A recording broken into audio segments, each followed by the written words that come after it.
Is the gentlewoman from Texas, Ms. Garcia. You're recognized for 5 minutes. Thank you, Mr. Chairman.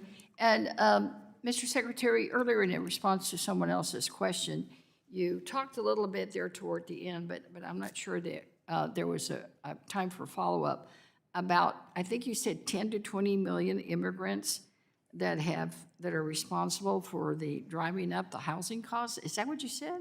I'm referring to a Wharton report, yes.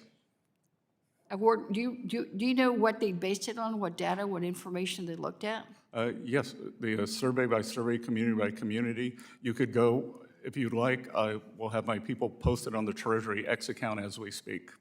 Well, thanks for the cooperation, because I'm just completely baffled. The average new home sale is about $500,000, and you're saying that it's driving up the housing crisis when DHS is over there trying to pick up and deport people because, quote unquote, they're a drain on society, they're dependent on public benefits. So if you're on public benefits, how do you afford a $500,000 house? Well, let me clarify your confusion, because I'm not confused, sir. Don't be demeaning to me, all right? Because I'm going to object and ask the chairman to make you answer questions. Anyway, I'm trying to explain to you that it is rental income and rental properties. Do you really think that people have you been to the rental places of immigrants? I have people in my district that are in rental houses that I wouldn't rent to anybody. They're not expensive. They're probably $500 or $600 a month. You think people that can barely afford housing like that's the housing that we're talking about when we talk about the housing crisis? D properties push up the price of C properties. Inflation in C properties pushes up the price of A properties. Inflation in the price of A property. B properties pushes up A properties. So it moves up the stack. And if you think that somehow the laws of supply and demand do not apply to housing, I would say you're incorrect. No, well, I'm not incorrect, because the only thing that we might say about immigrants is that we don't have new housing because they can't. There's a shortage of labor supply because they build the houses, and you all are more focused on deporting them than having them stay here and build. Mr. Chairman, I'd like to introduce three items to the record. Construction workforce shortages are leading cause of project delays as immigrant enforcement affects nearly 1/3 of firms. Second, how the ICE crackdown has impacted Minnesota's economy. And third, the price of cruelty, how Trump's mass deportation agenda endangers all. Without objection, they'll be put in the record. Thank you.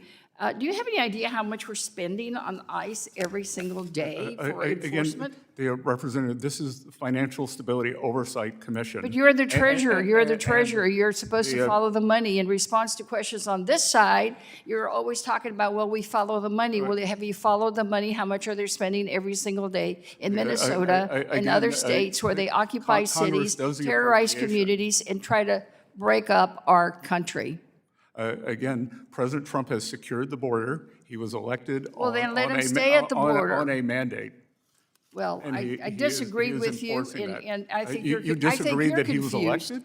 I think you're confused, but let me ask you about something else. Okay. Maybe you'll answer this one. You also recently announced the formation of FSOC Household Resilience Working Group that will focus on American households' financial condition. American households across the country, especially in my district, which is a working class district, Texas 29, have experienced firsthand the destabilizing effects of climate disasters. Property insurance or insurance companies are leaving Texas, California, Florida, and many other states because of growing climate risks. I myself have felt the impact. My constituents feel, Mr. Secretary, what, if anything, are y'all doing to address the risk to households of mortgages and other forms of credit becoming unavailable in certain regions of the country due to climate change? Again, Congresswoman, are you familiar with KLW 24? No. It was the base for everything that was done with climate and with all the proposed climate legislation, and it has been discredited. So everything that FSOC previously did, based on climate, has been discredited.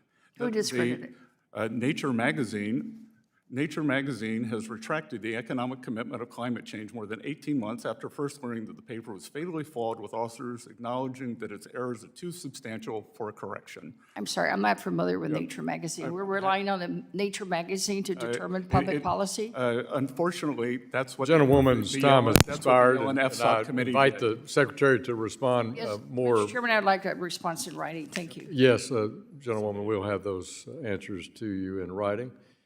The gentleman from Wisconsin, Mr. Fitzgerald, you're recognized for 5 minutes.